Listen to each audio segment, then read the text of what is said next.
It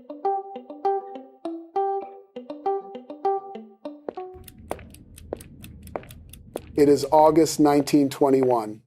A lone figure stands in a dim hallway, her slender frame silhouetted by lamplight against a closed door. The house is eerily quiet save for the relentless tick of a clock and the echo of Eleanor Roosevelt's footsteps pacing the wooden floor. She wrings her hands tightly, fighting to steady her breathing. Inside the room behind her, doctors hover over her husband Franklin Roosevelt. Each muffled movement and murmur from within feels like a lifetime to Eleanor as she waits. At last, the door opens with a low creak. She turns sharply. A doctor steps out, his face grave beneath his spectacles. He meets her eyes and shakes his head softly. Her heart plummets, voice barely above a whisper. "It's polio," he says. The word hangs in the air, heavy and unimaginable. Poliomyelitis. In an instant, Eleanor's world tilts on its axis. The doctor continues speaking something about paralysis, but she hardly hears him. Franklin's legs, the doctor warns, may never bear his weight again. She presses a hand against the corridor's plaster wall, feeling it turn cold under her palm. She takes a long, shaky breath. Not Franklin. Please, not this. But she cannot afford to collapse. Squaring her shoulders, she nods in silence, thanking the doctor in a voice that comes out steadier than she feels. She pauses and pushes open the heavy bedroom door and steps inside. Hello, and welcome to The Kingmakers, the podcast about the hidden heroes behind historic triumphs. I am your host, Romeo Richards, CEO of the African-Caribbean Matchmaking Agency. We help Black singles become the best version of themselves and connect them with other high-quality Black singles. I am delighted that you are joining me today.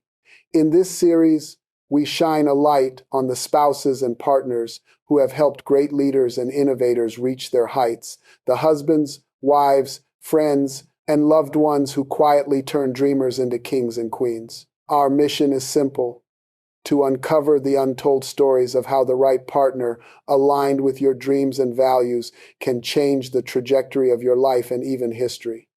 In each episode, we will dive into an intimate, story-driven portrait of a famous figure's other half, distilling lessons on love, support, and personal growth. This is not just about giving credit where it is due, though that is important. It is about learning what makes a relationship truly empowering. Whether you are a values-driven single seeking your ideal teammate or someone reflecting on the power of relationships in your own life, this podcast will offer insight, inspiration, and yes, a few tears and laughs along the way. For every laugh, expect a tear. We believe that great stories blend both emotions. The Kingmakers is about hope and optimism in relationships. The earnest belief that the right partner can help you become more fully yourself and accomplish more than you ever dreamed alone. Before we dive into today's story, I want to invite you to do something personal. Think of someone in your life who has been a kingmaker for you, someone who believed in you, supported you, or challenged you in a way that changed your life's direction for the better. It might be a spouse or romantic partner, but it could just as well be a family member, a close friend, or a mentor. Hold that person in your mind as you listen. Maybe even dedicate this episode to them in your heart. Great achievements rarely happen in isolation. If you have a queen or kingmaker in your life, consider reaching out to thank them. Write down their name and your message of gratitude in the comments below to let them know you are dedicating this series to them. One more note before we begin. This podcast is for education and inspiration, not therapy or professional advice. We will be discussing real relationships and personal journeys, which can sometimes trigger strong emotions. If any story brings up personal distress for you, please seek support from a qualified mental health professional. Take care of yourself. These stories are meant to inspire hope, not cause harm. All right, take a deep breath. Now, let's step into our next Kingmaker story, an emotional and inspiring journey of love and partnership. Today's Kingmaker is Eleanor Roosevelt, the co-president who became the president's legs after polio left him disabled. It is the story of the most consequential first couple in United States history. When Eleanor enters the room in which her husband is being treated, the air smells of antiseptic and despair. Franklin D. Roosevelt lies in bed, sweat beading on his ashen face. His usually vibrant blue eyes are dull with pain and shock. Propped up against pillows, he stares down at legs that once carried him energetically across a room, now limp and lifeless beneath the sheets. At the sound of his wife's entrance, his gaze flickers upward. For a moment, husband and wife simply lock eyes in heartbroken silence. Franklin breaks first. Eleanor, He croaks, his voice raw. I can't feel my legs. He chokes out, each word trembling. I can't move. His fist hits the mattress in frustrated anguish. A weak thud. Tears glisten in his eyes. This proud, athletic man, the fearless sailor and swimmer, the dynamic politician, now lies still, a prisoner in his own body. She bites down hard on the inside of her cheek, forcing back her own tears. She crosses quickly to his bedside and sinks down, gathering his flailing hand between her own. With utmost tenderness, she brushes a damp curl of hair from his forehead. Shh, I'm here. She whispers, making her voice as soothing as possible while her heart shatters inside. Franklin turns his face away in shame. He cannot bear to let her see the fear and humiliation twisting inside him. I'm finished, Ellie. He murmurs at last, voice cracking. My legs, my career, it is all over. He shuts his eyes, a solitary tear escaping down his cheek. You shouldn't have to be stuck with a hopeless cripple. Watching her vibrant husband unravel, Eleanor feels her own heart breaking, but she refuses to let him see her despair. She gently places a hand on Franklin's cheek, turning his face back toward her. Her own tears hover on the brink, but she will not let them fall. Don't you say that. She says, her tone soft but fiercely steady. You are not ruined, Franklin, and you will never be a burden, not to me, not to anyone. She holds his gaze until his weeping subsides. Franklin gives a shaky nod, overcome and speechless, and allows himself to fold into Eleanor's embrace. For a long moment, the only sound in the room is the tick of the clock on the mantel and Franklin's ragged breathing as he clings to his wife. She rests her chin atop his head, staring at the wall with eyes wide and brimming, her mind racing past her fear. In that quiet embrace, she makes an unspoken vow. She will not let despair claim them. She has been through darkness before, deeper darkness than this, and every time she has fought her way through. As she embraces her husband, her mind drifts back through the years to another time. She is a child once more, a solemn 8-year-old girl standing outside a hushed bedroom door. Inside, a woman's coughing fit rattles painfully. Little Eleanor presses her small hands over her ears, but she cannot block out the sound. That winter of 1892, diphtheria steals away her mother, Anna Hall Roosevelt, when Eleanor is just 8. In her memory, there is a blur of black dresses and murmured condolences. She recalls peering at her mother's pale, serene face in the coffin, not fully understanding that her beautiful mama is gone forever. Anna had been a famed society beauty and often a distant, critical presence to her daughter. She used to call young Eleanor Granny for her serious demeanor. Now that beautiful mother is gone, taken by illness in a matter of days, and that cruel nickname is all the little girl has left to cling to. Less than 2 years later, she endures another shattering blow. Her father, the adored Elliot Roosevelt, dies as well. Elliot was the one who made her feel truly special. He was Teddy Roosevelt's younger brother, a jovial man who regaled guests with jokes and called his daughter Little Nell, doting on her as his princess. But Elliot had demons too. Alcoholism and despair plagued him. His warm heart and bright spirit were slowly smothered by addiction. One terrible day, when she is only 10, news comes that her beloved father has died in a hospital after a drunken fall from a window. The light of her young life is snuffed out in an instant. Orphaned and grieving, she is sent to live in her grandmother's cold, formal household. Mary Ludlow Hall, her maternal grandmother, is a stern Victorian disciplinarian. In Grandmother Hall's Grand Manhattan townhouse, children are expected to be seen and not heard. So the little girl who has lost nearly everyone she loves swallows her pain in silence. Night after night, Eleanor cries into her pillow, muffling her sobs so no one will hear. By day, she forces herself to smile politely, to be the good, proper girl her grandmother expects. She feels utterly alone, unloved, and invisible in the world. Those early years leave a mark. She grows up convinced she is a shy, plain child, unworthy of joy or affection. Everything changes when she turns 15. In 1899, her grandmother sends her to Allenswood Academy, a girls' boarding school outside London, United Kingdom. There, under the tutelage of the renowned headmistress Marie Salvestre, something dormant in Eleanor sparks to life.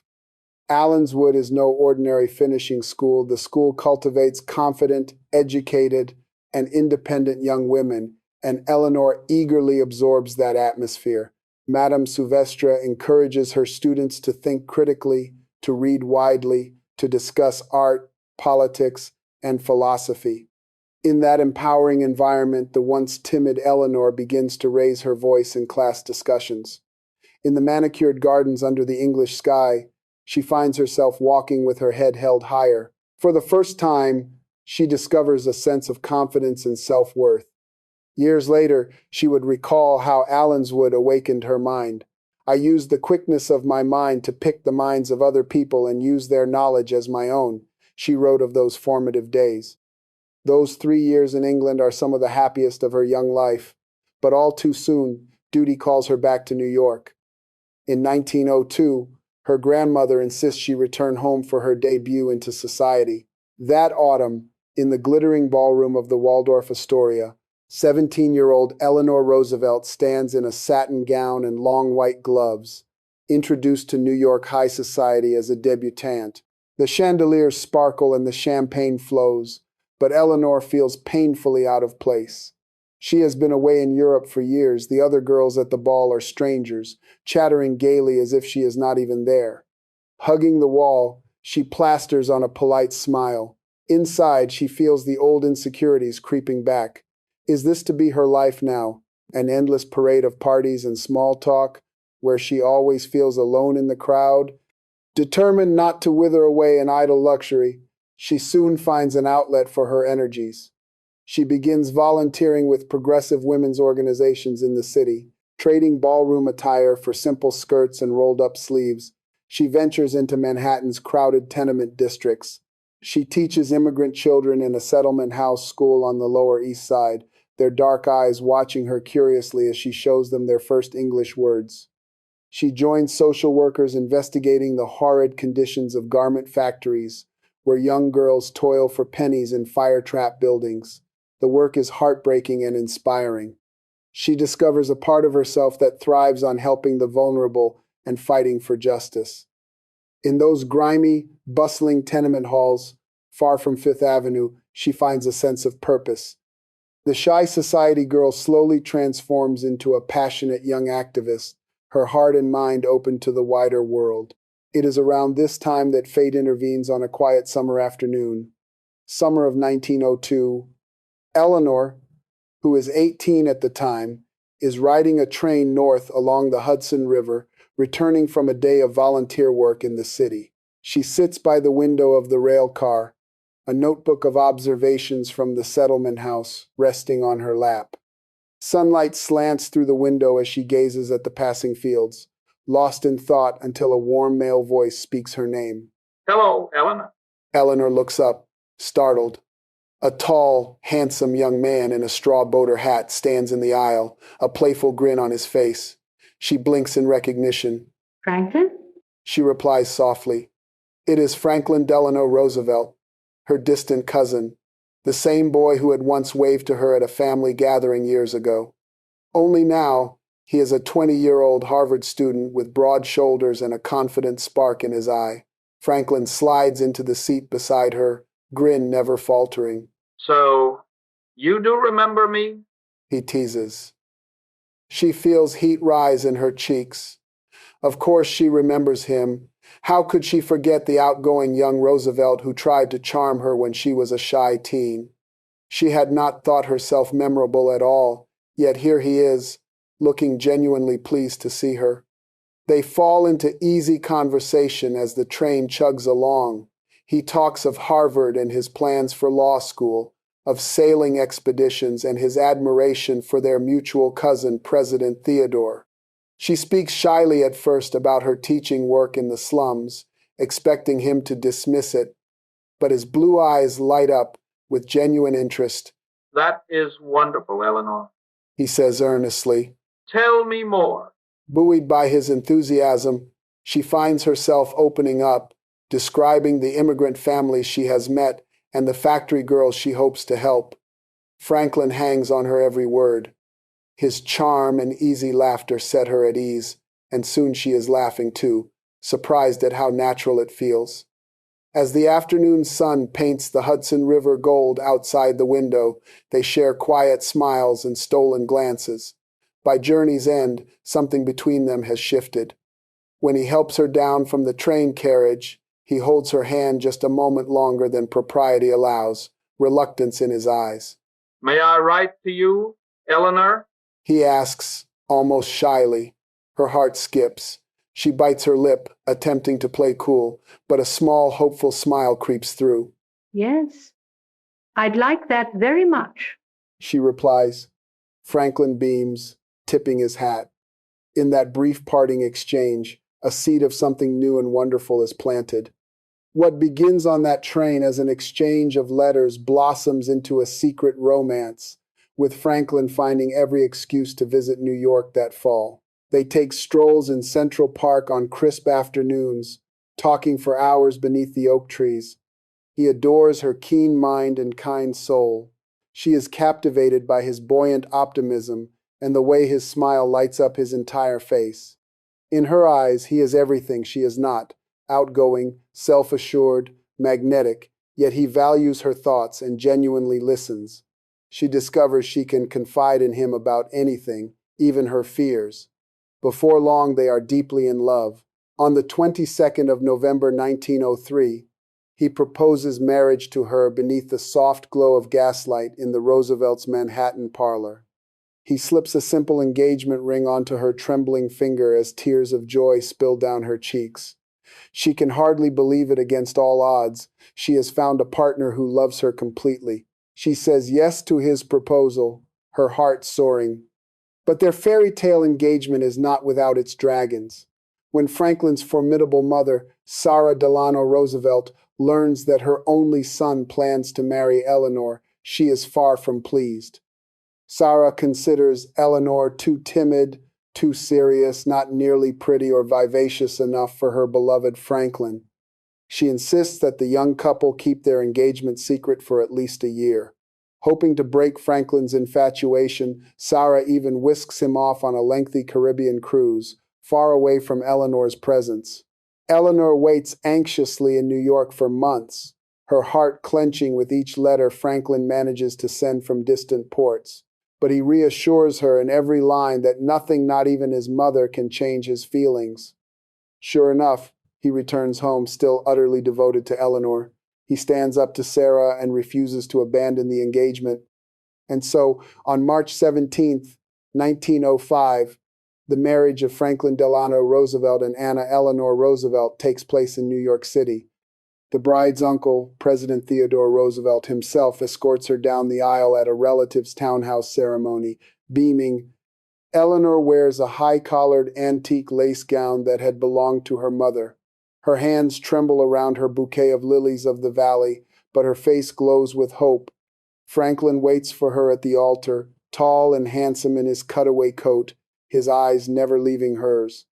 When Theodore Roosevelt, never one to stay in the background, booms, "I give away the bride," and places Eleanor's hand in Franklin's, the room erupts in cheers.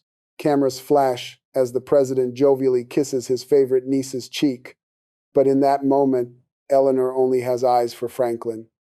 They exchange vows in voices clear and steady. When the ceremony ends, Franklin lifts her veil and kisses her tenderly, the cheers and popping camera bulbs blurring into a haze of happiness. Eleanor Roosevelt steps into a new life, love and partnership shining ahead of her. Yet even on that joyous day, a flutter of nerves in her stomach warns that this new life will not be without trials. She is right. Marriage to Franklin proves more challenging than any fairy tale.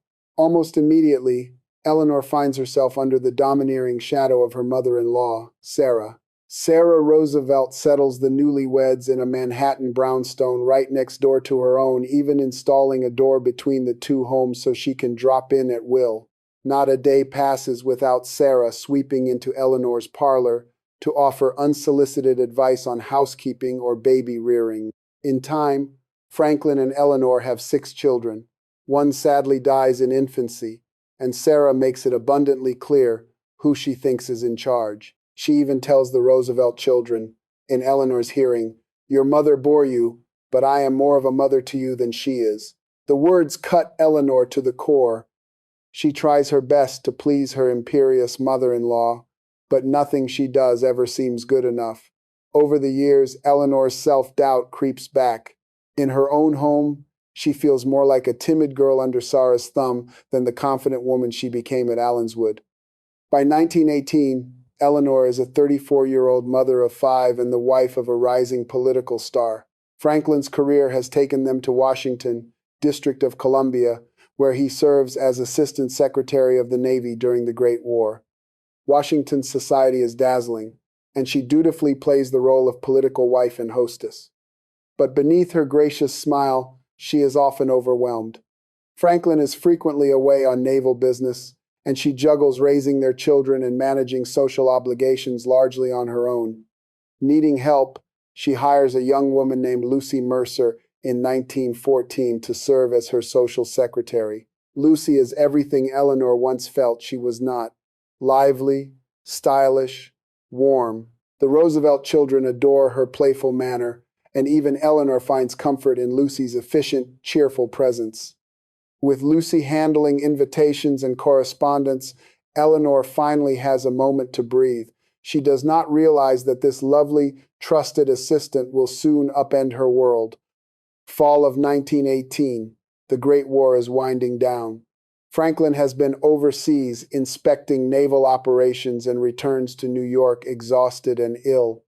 He has contracted a severe case of influenza and pneumonia on the voyage home, and by the time he arrives, sailors have to carry the feverish Franklin into the Roosevelt townhouse. Eleanor, frantic with worry, stays up nights nursing him, sponging his forehead and praying he recovers. One chilly evening, as Franklin lies pallid and asleep in their bedroom, Eleanor begins unpacking his travel trunk to keep herself busy. She lifts out his Navy uniform, still smelling of ship smoke and salt, and sets aside folders of official papers. As she digs deeper, her fingers brush something unexpected, an envelope tucked inside a boot. She frowns and pulls it out, along with several others bound by a faded ribbon. Her heart suddenly pounds. She recognizes the handwriting on the top envelope at once. It is Lucy's. With trembling fingers, she slips the ribbon off and unfolds one letter. A delicate scent of Lucy's perfume rises from the page. She reads the opening lines, and the blood drains from her face. These are love letters. Line after passionate line, Lucy Mercer has poured out her heart to Franklin. Eleanor's hands turn to ice. The letters scatter from her shaking grasp. It is all a blur, words of longing, secret meetings, but the meaning is unmistakable. Her husband and her trusted friend Lucy have been entangled in an illicit affair. Eleanor's vision blurs. Her breath catches. She feels as if the bottom dropped out of my particular world, she would later write of that moment. Her mind reels. No, not Franklin. It cannot be. Gathering up the incriminating letters, she steels herself and crosses to the bed where Franklin lies dozing. Her heart is pounding so loudly she fears it will wake him. Franklin. Her voice trembles. His eyes flutter open. He sees his wife standing over him, her face stricken and white, a bundle of letters clutched tight in her fist. His expression shifts from confusion to horror as he recognizes what she is holding, All the color drains from his face. There is nothing but silence between them, a silence in which everything is said. At last, she speaks, her voice low and quivering. How could you? It is all she manages. Franklin opens his mouth, but no words come. What explanation could possibly suffice? He reaches a hand out, eyes brimming with tears. I'm sorry. He whispers, voice cracking. Eleanor, I. He stops, seeing the devastation in her eyes. A heavy, painful hush falls. The only sound is the rustle of a letter slipping from her hand to the floor. She feels something harden inside her. She draws a shuddering breath. If you want to be with her, She says slowly, forcing the words out. I will not stand in your way. Franklin's eyes widen in alarm, but she continues, her tone eerily calm now. If you wish to leave me for Lucy, I will give you a divorce. The word divorce hangs in the air like a dagger. Franklin's throat works, but he cannot speak. Perhaps part of him does love Lucy. Perhaps part of him, feverish and weak, imagines a different life. He closes his eyes, unable to answer. A tear slips down Eleanor's cheek as she watches the man she loves at a complete loss for words.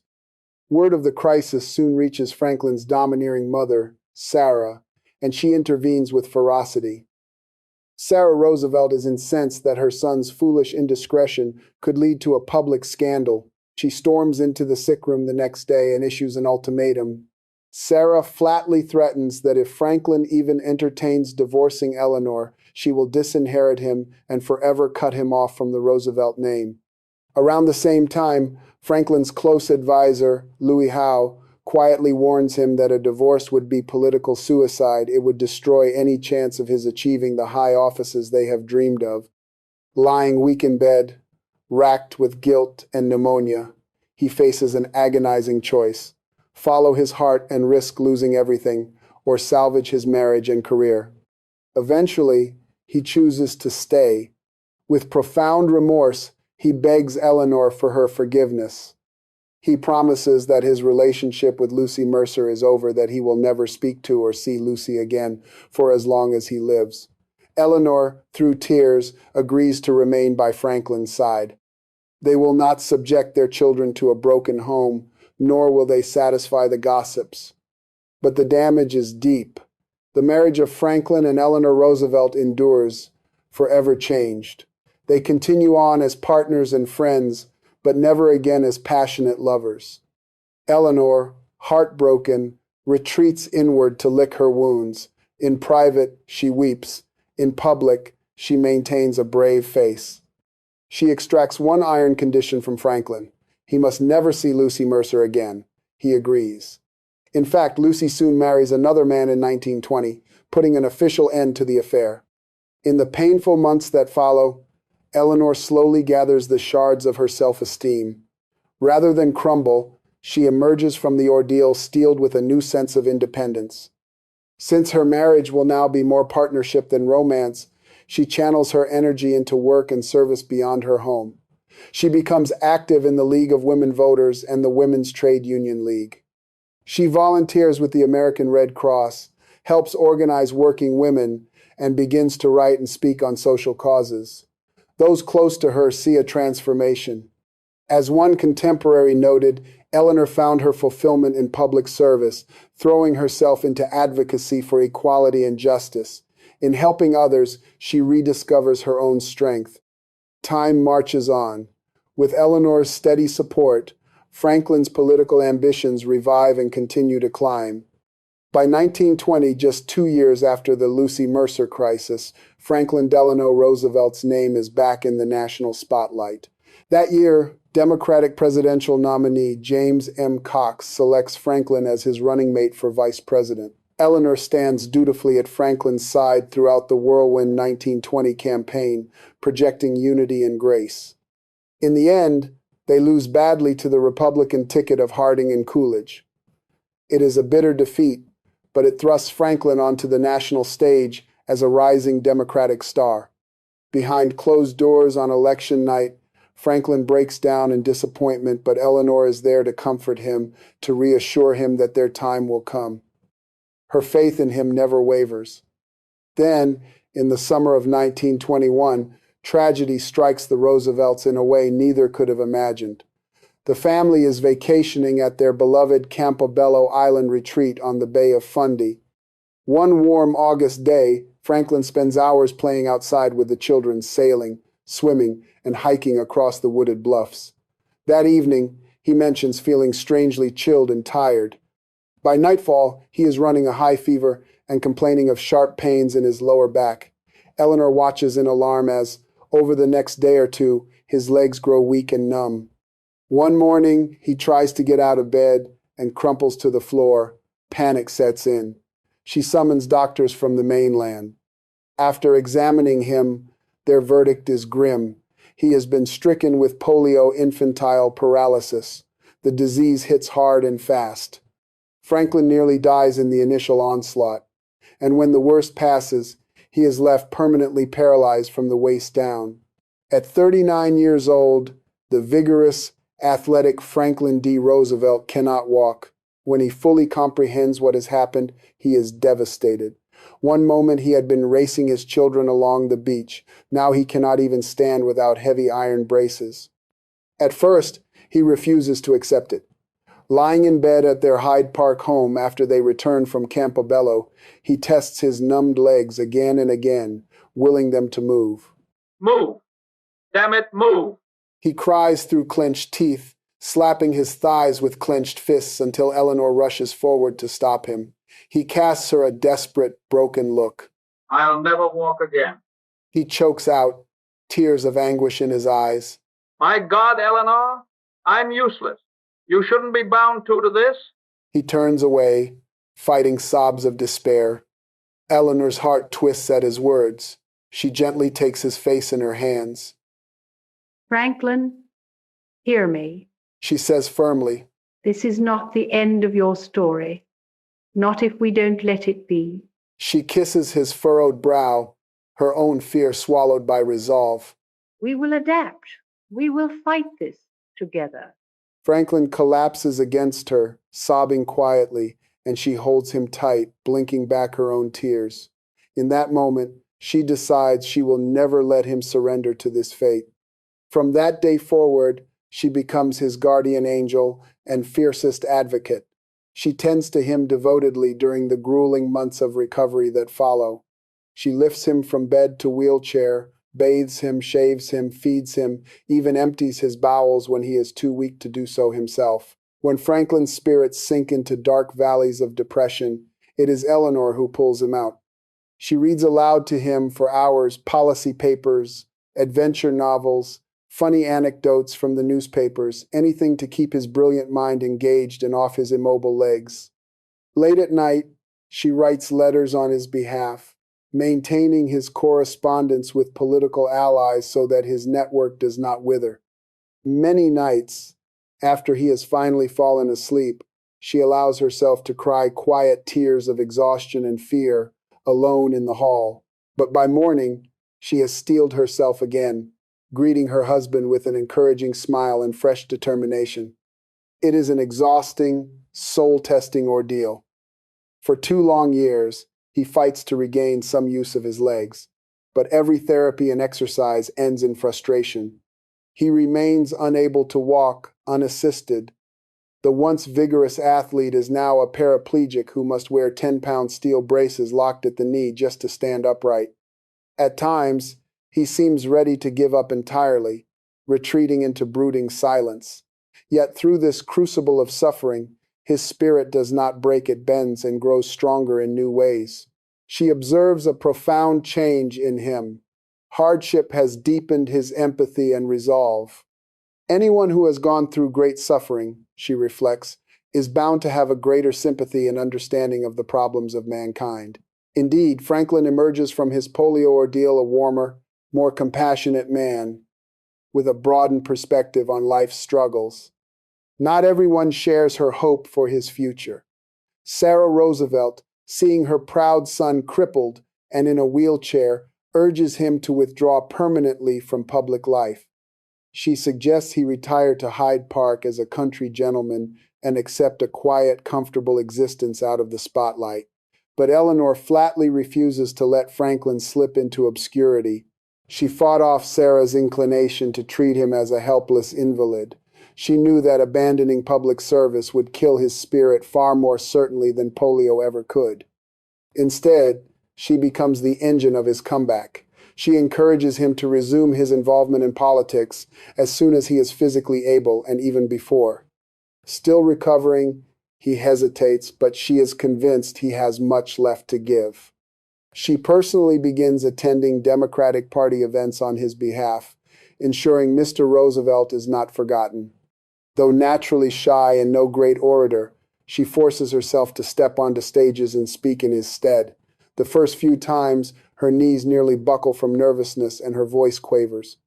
But each time, she grows a bit more confident. She knows she must do this for him, for their shared dreams. One important moment comes in June 1924.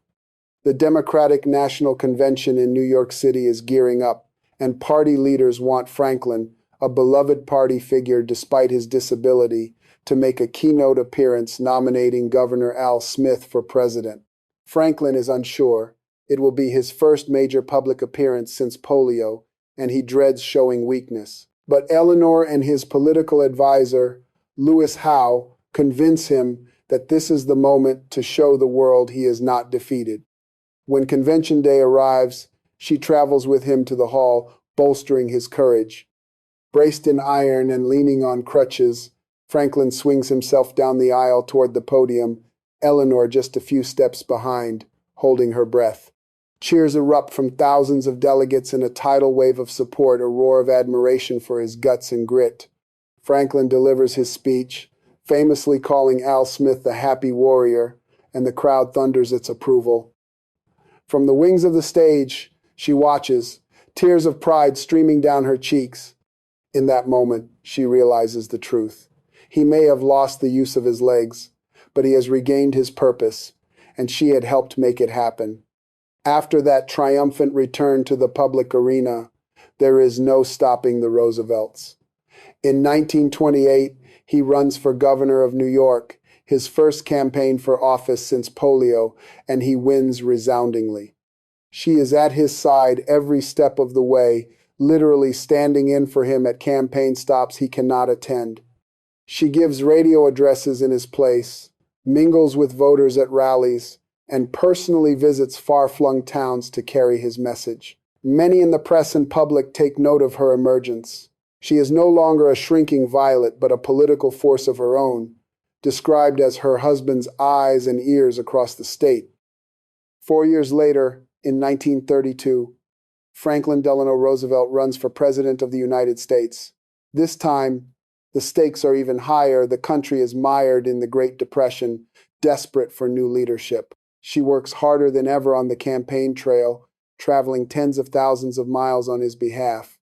She gives speeches to women's groups, union halls, and civic organizations, her voice ringing with sincerity and passion.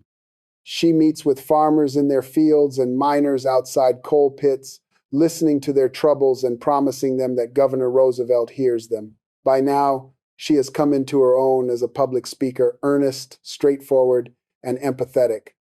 In countless whistle-stop towns, voters who have never met Franklin feel as if they know him personally, thanks to Eleanor. Finally comes the night that will change their lives forever. November 8th, 1932 election night. The Roosevelt family gathers around the radio in the library of their New York home. Franklin sits in his wheelchair, a tartan blanket over his legs, trying to appear calm as the results come in. Eleanor stands just behind him, one hand resting on his shoulder. The room is filled with close friends, campaign staff, and a few of the older children. The atmosphere crackles with tension and hope. Franklin lights cigarette after cigarette with shaky hands as they await each bulletin. At around 11 p.m., the radio announcer's excited voice breaks through the static. Franklin Delano Roosevelt has won the election in a landslide. He will be the 32nd President of the United States. For a moment, the room is silent, as if no one dares breathe. Then a cheer erupts like thunder. Franklin throws his head back and laughs in pure joy, his eyes shining with relief and triumph. He reaches up and pulls Eleanor down into his lap, blanket and all, wrapping an arm around her. We did it, Eleanor. He exclaims, voice overflowing with gratitude and disbelief. We did it. Eleanor gazes at her husband, tears of happiness spilling freely now. She thinks of everything that led to this moment, the deaths and loneliness of her childhood, the betrayal that nearly broke her, the illness that almost stole his future, and all the battles fought in between. With a gentle smile, she brushes his cheek. No, Franklin, you did it. She whispers, ever humble. Franklin just looks at her, eyes full of love and certainty, and shakes his head. They both know the truth. Indeed, many who know the Roosevelt story would later say that if not for Eleanor's unwavering strength and devotion, Franklin might never have reached the White House at all. This victory, this destiny, was forged by them together through every trial by fire. As guests rush forward to congratulate the president-elect, he keeps Eleanor's hand firmly in his. They share a private moment amid the celebration, foreheads touching. Thank you, my dear. Franklin mouths silently. Eleanor simply nods, tears falling, her heart too full to speak. All around them is jubilation, laughter, cheers, the clinking of glasses. But in Eleanor's mind, time slows. She sees not just a room of rejoicing friends, but the long road ahead. She feels the weight of history shifting, a nation pinning its hopes on Franklin and on her. A tremor of uncertainty runs through her. She recalls how reluctant she initially was about becoming First Lady, fearing she would be confined to domestic duties. But those doubts last only an instant. Taking a deep breath, she straightens her spine. She has evolved so much from the timid granny of her youth. The fires of life have forged her into a woman of courage, compassion, and resolve. If her husband is to lead the nation out of despair, she will be right there beside him, an equal partner in whatever is to come. As the orchestra of car horns and cheering crowds begins to swell outside on the New York streets, Franklin and Eleanor Roosevelt stand together at the threshold of an unprecedented journey. The shy, orphan girl from yesterday has become the First Lady of the United States of America. And though neither of them can predict the storms and victories yet to come, one thing is certain: they will face them as they always have, side by side, with love in their hearts and a shared determination to make a difference. This is the dawn of a new chapter for Franklin, for Eleanor, and for an entire nation. And Eleanor Roosevelt, the woman forged by fire, is ready to step into the light. Now let us deconstruct how exactly Eleanor Roosevelt propelled Franklin to such heights. What was her special kingmaker pattern? In Eleanor's case, let us call it the empowering partner. This pattern goes beyond mere behind-the-scenes support. It is about a spouse becoming a force multiplier for their partner's leadership.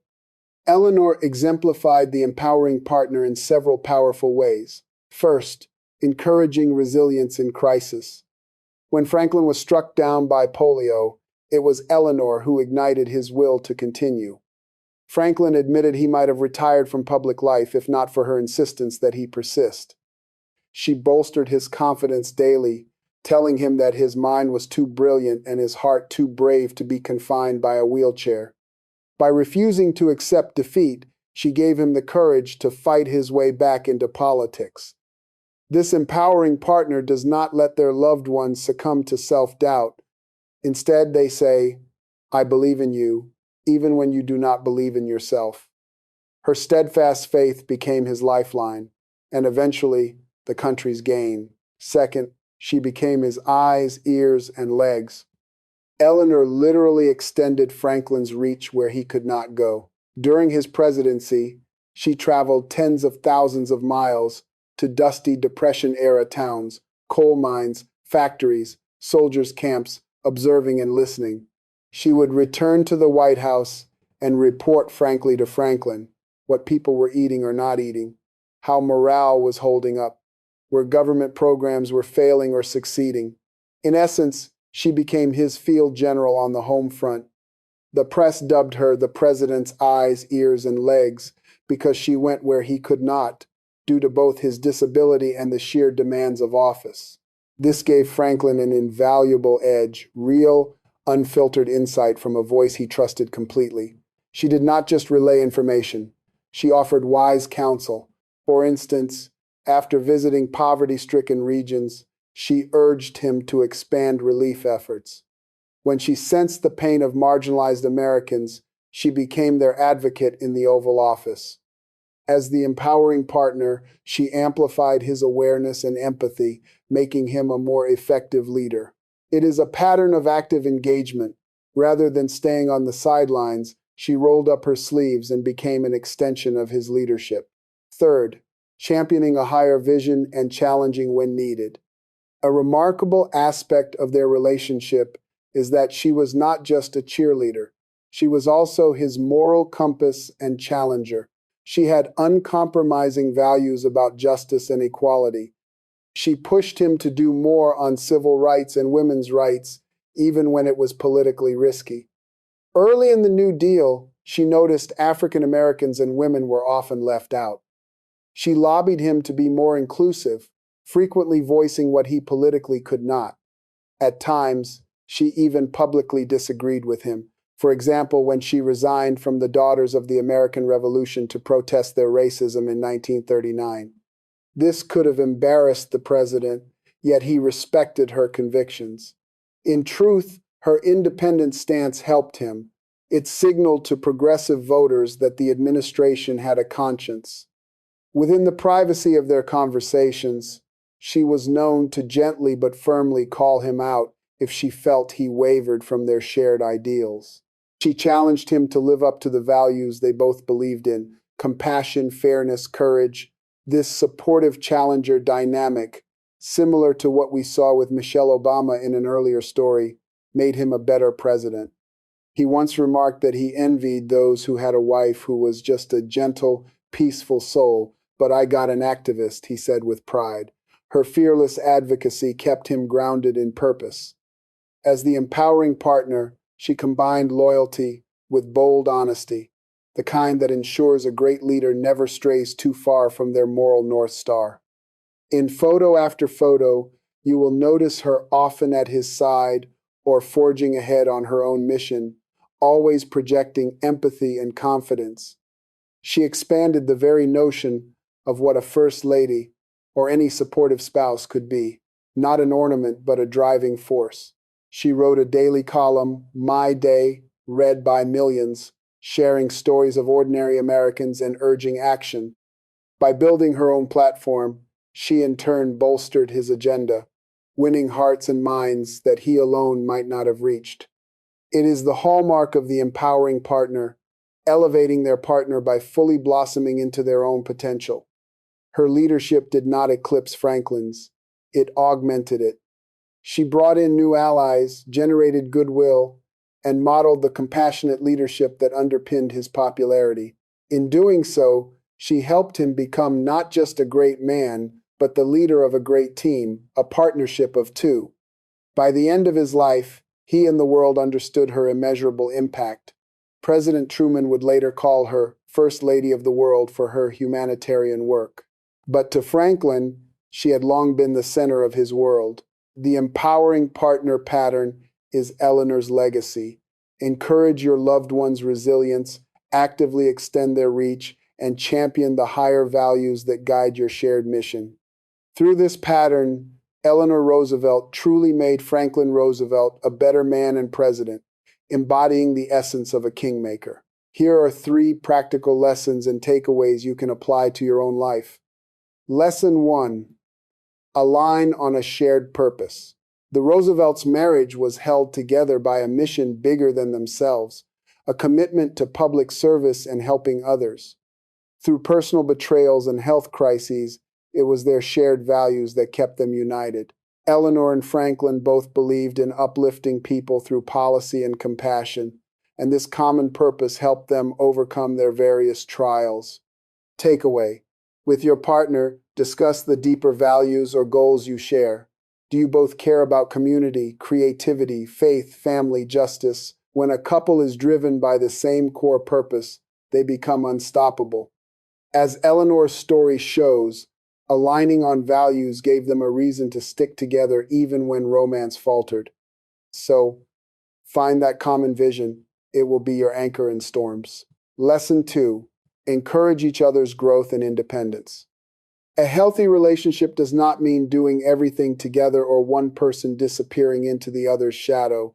Eleanor and Franklin discovered this the hard way. After the 1918 affair crisis, she cultivated her own identity and projects, from teaching to advocacy. Franklin, to his credit, supported her independence. He trusted her to take the reins when needed, whether speaking at a political rally or investigating labor conditions. In turn, Eleanor's growth only strengthened what she brought to the marriage. She evolved into a more confident, fulfilled individual, which made her an even better wife for Franklin. Takeaway: support your partner's personal growth and pursue your own. Encourage each other to chase passions, develop skills, and have an independent voice. Rather than feeling threatened, celebrate it. As the Roosevelts proved, two strong individuals can form an even stronger team. Give each other room to lead in different areas. You will both benefit from the expanded perspectives and skills. Lesson 3. Resilience through challenges. Do not quit on each other. Every relationship will face trials. The Roosevelts had more than their share: devastating loss, infidelity, debilitating illness, world crises. At points, walking away might have seemed easier, but they chose to persevere and adapt. Eleanor, in particular, exemplified resilience. She forgave Franklin's transgression, though she never forgot it, and redirected her hurt into a productive relationship. When polio struck, she did not crumble. She stepped up, and when the pressures of the presidency mounted, she weathered criticism and kept going. Takeaway: expect that hardships will come and commit to facing them as a team. This might mean forgiving mistakes and finding a new path forward, as Eleanor did by redefining her marriage rather than ending it. Or it could mean taking turns being each other's pillar of strength. When one is weak, the other carries extra weight. As Eleanor wrote, you gain strength, courage, and confidence by every experience in which you really stop to look fear in the face. Lean into challenges together and treat setbacks as an opportunity to grow closer and stronger. The art of being ready for a great relationship is not in avoiding difficulties. It is in learning to bounce back and build trust through them. As we close Eleanor Roosevelt's incredible story, let us take a values minute to internalize its deeper meaning. Take 60 seconds now for a mindful reflection. Think about one core value that Eleanor embodied: the value of resilience. Eleanor faced personal heartbreak, public criticism, and global crises, yet she kept moving forward with grace and determination. Now, consider your own life. Ask yourself, how can I practice resilience in my relationships? Maybe it is by being patient and understanding when conflicts arise, rather than walking away or lashing out. Maybe it is finding the strength to forgive someone you love, or to support them through a tough time even when you are tired. Picture a challenge you and a partner, or friend or family member have faced. How might Eleanor have dealt with it? She would likely encourage you to stay the course if the relationship is strong, to learn and adapt instead of giving up. For 1 minute, quietly reflect or jot down a thought. What is one way you can be more resilient and supportive in your closest relationship? Even if you are single, think about how you handle relationships with friends or family. Breathe deep and let that value of resilience sink in. Embracing resilience does not mean never feeling hurt or upset. Eleanor certainly felt pain deeply, but it means choosing to rise above setbacks and love wholeheartedly anyway. It means believing, as she did, that we will go ahead together or we will all go down together, that sticking by the people who matter through thick and thin makes all the difference. Think of the insight you just gained. Carry it with you after this episode. If Eleanor could transform her sorrow into strength, imagine what you can do with a bit more resilience in your own relationships. Now, let us quickly recap the insights from today's episode on Eleanor Roosevelt. Lesson 1. Shared purpose makes you unstoppable together. We saw how a mission bigger than themselves kept Eleanor and Franklin Roosevelt united through every challenge. Their marriage was anchored by a shared commitment to public service and helping others. Even when personal betrayals or health crises struck, it was their common values and vision that pulled them through. When both partners rally around the same core purpose, they create a relationship that can weather any storm. As Eleanor's story shows, a couple driven by a shared purpose becomes unstoppable. That joint mission gave them a reason to stick together even when the romance ebbed. This reminds us that finding a common cause with your partner can be a powerful anchor in tough times. Lesson 2.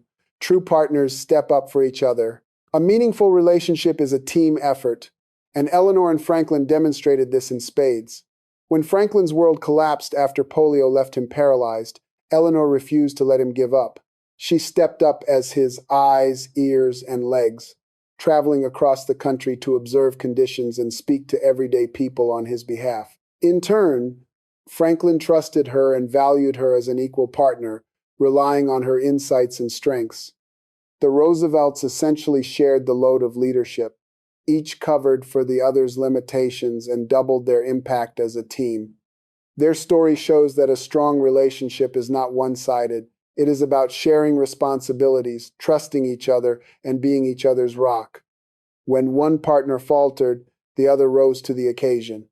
In our own lives, this lesson is clear. True partners support one another through highs and lows, ensuring neither has to face anything alone. Lesson 3. Resilience. Never quit on each other. Resilience was at the heart of Eleanor and Franklin's journey. They endured devastating loss, infidelity, debilitating illness, and the pressures of leading a nation. At times, walking away might have seemed easier, but they chose to persevere together. Eleanor, in particular, showed unwavering resilience. She forgave Franklin's betrayal, even if she never forgot it, and rebuilt their marriage on new terms rather than ending it. When polio struck and Franklin could no longer walk, she did not crumble. She stepped forward and carried extra weight for the family and their shared goals. Through every setback, personal or public, they adapted and stayed by each other's side. Their example teaches us not to quit on our loved ones when times get hard. By facing hardships as a team, forgiving mistakes, and finding a path forward together, a couple can emerge stronger. Eleanor famously said, "You gain strength, courage, and confidence by every experience in which you really stop to look fear in the face." And her life proved that meeting challenges together builds a deeper, more resilient bond. Lesson 4. Grow as individuals, thrive as a couple. Eleanor's story shows that personal growth and a thriving relationship go hand in hand. Early on, she was shy and deferential, but after a painful marital crisis in 1918, she determined to find her own voice and identity. She threw herself into her passions, working as a teacher, advocating for social causes, even writing a famous daily column, and blossomed into a confident leader in her own right rather than living in Franklin's shadow. Crucially, Franklin encouraged her independence and trusted her to take on leadership roles, knowing that her growth only strengthened their marriage. The result was a richer, more balanced relationship, two strong individuals forming an even stronger team. The Roosevelts remind us that the right partner will not hold you back, they will cheer you on. In a healthy relationship, both people inspire each other to learn, evolve, and pursue their goals. By giving each other room to grow and celebrating each other's successes, you build a relationship where both of you become better together. If Franklin and Eleanor's story resonated with you, you might be wondering, how can I find my own kingmaker or become one for someone else? Well, knowledge is power, and you have already taken time to listen and learn. If you are eager to go deeper, I warmly invite you to take the next step with us. We have developed a master class on the art of choosing the right partner, which is packed with insights and practical tips for values-driven singles. It is essentially a deeper dive into the kinds of principles we touched on today, with exercises and examples from not just the Roosevelts, but many other couples in psychology research. You can sign up for it by clicking on the masterclass link below the video. It is a great way to continue this journey of growth and reflection. It is our way of helping as many people as possible build the foundations for healthy relationships. However, if you are listening and thinking, I am ready for that great relationship now, I just need some guidance tailored to me, then consider signing up for the Relationship Readiness Audit. That is a one-to-one session via Zoom with either me or a member of our coaching team, where we will help you assess where you are on your journey and how to attract the partner who truly aligns with your purpose and values. It is a chance to talk through your specific situation, maybe past patterns that have not worked or challenges you are facing in finding the right person, and get some personalized feedback and next steps. Spots are limited, so if it is something you want, book your spot by clicking the audit link below the video. I want to stress that these resources are there as support, not as a sales pitch. I genuinely believe that with the right tools and awareness, everyone can improve their odds of finding a fulfilling relationship. And the more people who form strong, values-based relationships, the better our community becomes, because healthy couples tend to do a lot of good around them. Look at the Roosevelts. Their relationship did not just elevate them, it allowed them to uplift millions of others. That is the ripple effect of a healthy relationship. As we close, I want you to hold on to this thought. The story of Franklin and Eleanor reminds us that the right relationship does not hold you back. It helps you become more of who you are meant to become. So, imagine for a moment what having that kind of partner could unlock in your life. Someone who sees your potential even when you doubt yourself. Someone who is not afraid to call you out when you stray from your values, yet stands by you at your worst and celebrates you at your best. What doors might open for you in your career, in your personal growth, in your happiness. It is a beautiful vision, isn't it? And it is not just for fairy tales or famous people. It is something you can seek and build in your own life. We at the Kingmakers would love to help you get there. That is why we are here, to learn from these stories and apply the lessons. So, if today's episode spoke to you, consider taking the Relationship Readiness Masterclass or audit, or simply start with a small step, like having a heart-to-heart conversation with someone you trust about what you learned. Thank you, sincerely, for listening. I know it was a deep dive, and I appreciate you sticking with it. I hope you found it enriching and moving. If you enjoyed today's story, please subscribe to the podcast and share it with someone who would love this message. Maybe even share it with the Franklin to your Eleanor, if you have found them, or with a friend who is searching for their own king or queen maker. On our next episode, we will dive into another incredible kingmaker story. I will not spoil it fully, but here is a hint. We will travel back in time to meet a woman who helped her husband defend Britain and preserve the unity of Europe. I promise it is a fascinating tale with a very different context from the Roosevelts, but equally rich in lessons. Until then, stay true to your values, keep believing in the power of relationship, and remember you have the power to make those around you kings and queens, just as they do for you. Keep an eye out for those who are trying to do the same for you. This is Romeo Richards, your host at the Kingmakers Podcast, signing off. Take care, and talk to you next time.